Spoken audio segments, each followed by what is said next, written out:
অমনি আল্লাহ পাক রব্বুল আলামিন ফেরেশতাদেরকে ডাক দিয়ে বলে, কি রে ও ফেরেশতারা, আমার বান্দা জবানে বলতেছে আমি আল্লাহরে বান্দা বলে, আর আমার বান্দা বলে আল্লাহ।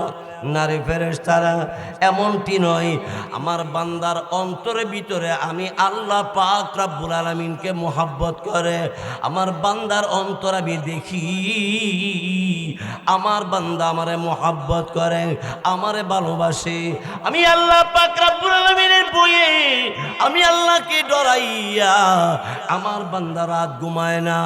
রাত ভর আমি আল্লাহর কুদরতি কদমে সাজদায় পড়ে আমার বান্দা আমি আল্লাহকে ডাকে, ওগো আল্লাহ। পশু পাখি সব ঘুমের ঘরে ঘুমায়া গেছে, এলাকার সব মানুষ ঘুমের ঘরে ঘুমায়া গেছে, আমি এখনো ঘুমাই না। আল্লাহ, তোমার কি আমার জন্য মায়া লাগে না? হেই ফেরেশতারা, আমার বান্দা গাদা হারানোর কারণে আমার বান্দাটা পেরেশান হয়ে গেছে। এখন আমার বান্দা আনন্দের ধাক্কায় বইলা ভালাইছে আমার বান্দা বলে আল্লাহ, আর আমি আল্লাহ বলে গোলাম।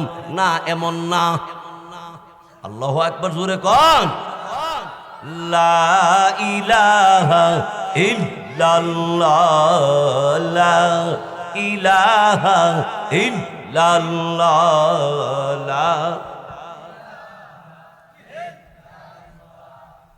লা ইলাহা ইল্লাল্লাহ, ইল্লাল্লাহ। জোরে জোরে আল্লাহ আল্লাহ আল্লাহ আল্লাহ আল্লাহ।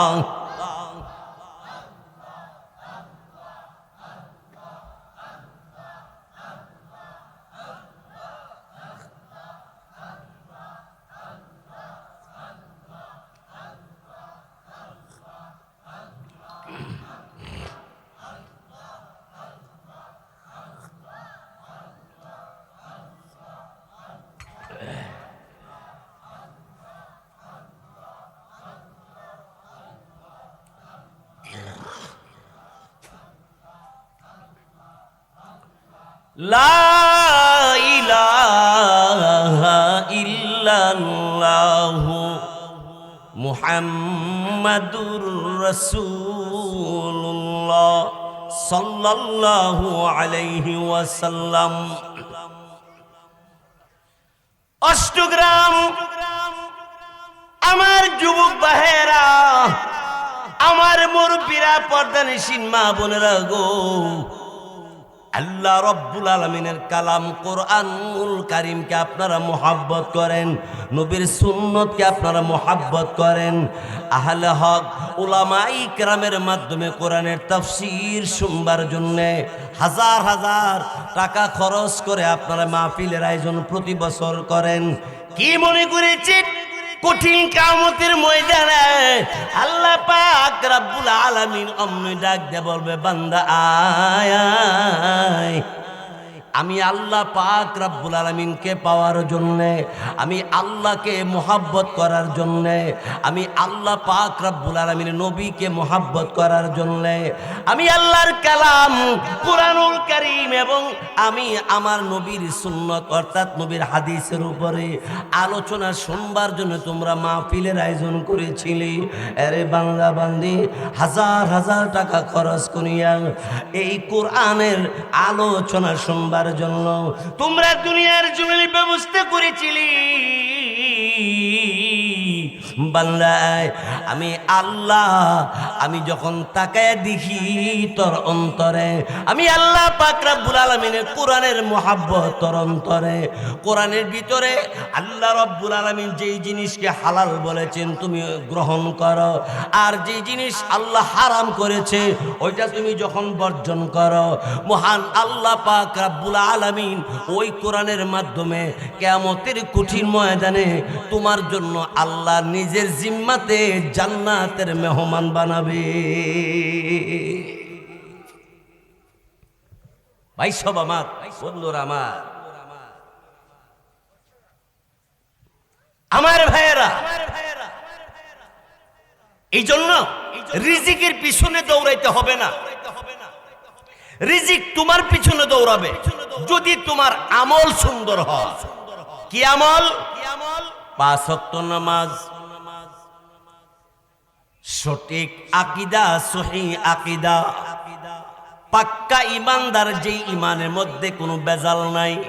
অর্থাৎ এমন ঈমান যেন না হয় যে ঈমানের ভিতরে শিরিক আছে, যে ঈমানের সাথে কুফরি আছে। না না, কুফরি থাকতে পারবে না, শিরিক থাকতে পারবে না।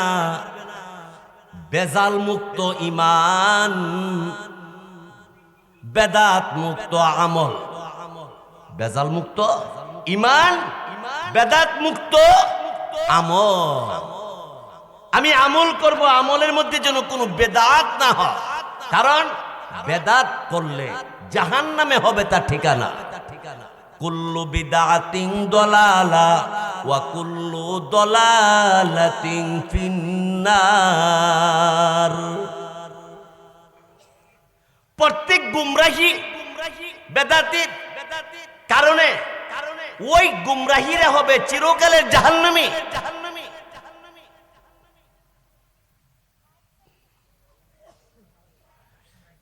ভাইয়েরা আমার, বন্ধুরা আমার, আসুন কোরআনুল কারীমের সূরা ইয়াসিন থেকে আমি আপনাদের সামনে তেলাওয়াত করেছি। আল্লাহ রাব্বুল আলামিন তিনি কোরআনুল কারীমের মধ্যে আমার আপনার নবীকে বললেন, হাবিব হে আমার, আপনার ডাইনে শত্রু, আপনার বামে শত্রু, পিছনেও শত্রু, সামনেও শত্রু। আপনি ভয় পায়েন না নবীজি। মক্কা থেকে মদিনা পৌঁছে দেওয়ার জিম্মাদার আমি আল্লাহ নিজে হয়ে গেছি। আর আস্তে কোন সুবহানাল্লাহ বলেন। আমাদের নবীজির দুশমন আছে না নাই? তাইলে নবীর যেহেতু দুশমন আছে, নবীর উম্মত যারা তাদেরও দুশমন আছে না নাই?